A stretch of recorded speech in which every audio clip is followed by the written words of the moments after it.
ابھی تو چھپے ہوئے ہیں نا، دجال بھی چھپا ہوا ہے، امام مہدی بھی روپوش ہے۔ جب بات عام ہو جائے گی تو پھر امام مہدی کے ماننے والوں کا سخت امتحان ہوگا، کربلا سے 500 گنا زیادہ سخت امام مہدی کے ماننے والوں کو۔ مجھے امام مہدی کا زمانہ دیکھوں اس کا بڑا شوق ہے۔ کتابوں میں لکھا ہے امام مہدی علیہ السلام اور عیسیٰ علیہ السلام ایک ہی زمانے میں منظر عام پر آئیں گے۔ جب ان کی آمد دوبارہ ہوگی تو کیا ہوگا؟ ان کی جب دوبارہ آمد ہوگی تو ان کے قافلے بن چکے ہوں گے ان کے آنے سے پہلے۔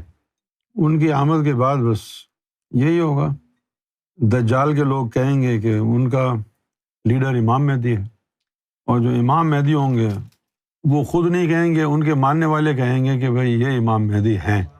بس پھر دونوں میں لڑائی جھگڑے ہوں گے۔ امام مہدی کے حلقے میں جو بزدل قسم کے لوگ ہیں ان کو آہستہ آہستہ نکالا جا رہا ہے تاکہ یہ گند صاف ہو جائے، صرف جانثار رہ جائیں، امام مہدی کی ان کے اشارے پر جان نشاور کرنے والے رہ جائیں۔ قریب ہے وہ زمانہ، زیادہ دور نہیں ہے۔ امام مہدی نے اپنے قافلے کی باغ دوڑ ہمارے ہاتھ میں دی ہوئی ہے، پھر آگے جا کے اس قافلے کی باغ دوڑ عیسیٰ علیہ السلام کے ہاتھ میں آ جائے گی۔ لوگ کہیں گے امام مہدی کدھر ہے؟ امام مہدی کو لڑائی جھگڑا کرنے تھوڑی آئیں گے، لڑائی جھگڑا کرنے کے لیے انہوں نے عیسیٰ علیہ السلام کو بلایا ہے، کیونکہ ان کو بھی شوق تھا، ان کو ستایا بہت ہے نا لوگوں نے۔ انہوں نے کہا کہ ہم واپس آئیں گے تو بس صرف جنگ ہی کریں گے، امن قائم نہیں کریں گے، بہت ماریں گے، بہت ماریں گے۔ ابھی تو چھپے ہوئے ہیں نا، دجال بھی چھپا ہوا ہے، امام مہدی بھی روپوش ہے۔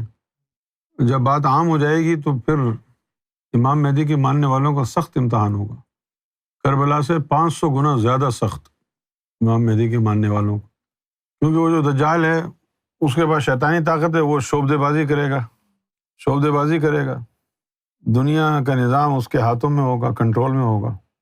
اچھا، اب تو مسلمانوں کو سمجھ نہیں حدیثوں کی، انہوں نے حدیثوں میں پڑھا ہوا ہے کہ امام مہدی کی حکومت قائم ہو جائے گی۔ ایسا نہیں ہوگا، امام مہدی اور عیسیٰ علیہ السلام لوگوں کے دلوں پہ راج کریں گے، تخت پر نہیں بیٹھیں گے۔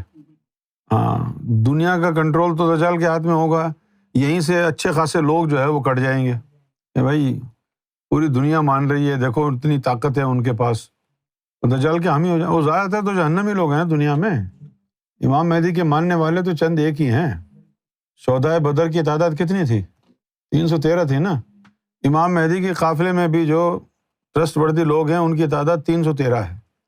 سارے صحابہ میں سب سے بڑا مرتبہ شہدائے بدر کا ہے، انہی سے لنک کیا ہے امام مہدی کے پیروکاروں کو۔ 313 تعداد ہوگی خاص لوگوں کی، جو نہ ٹوٹ سکتے، نہ بک سکتے، نہ ڈریں گے۔ سرکار کی ذات تو چھوڑو، سرکار کی نالین مبارک پر آنچ نہیں آنے دیں گے، اپنی جانوں کے نذرانے پیش کریں گے کہ یہ ہمارے مالک کی جوتیاں ہیں، ان تک کسی کا ہاتھ لگنے سے پہلے ہماری لاشوں پر سے گزرے۔ بس جن کی زندگی کا مقصد ہی سرکار ہے ان کو کیا خوف ہوگا۔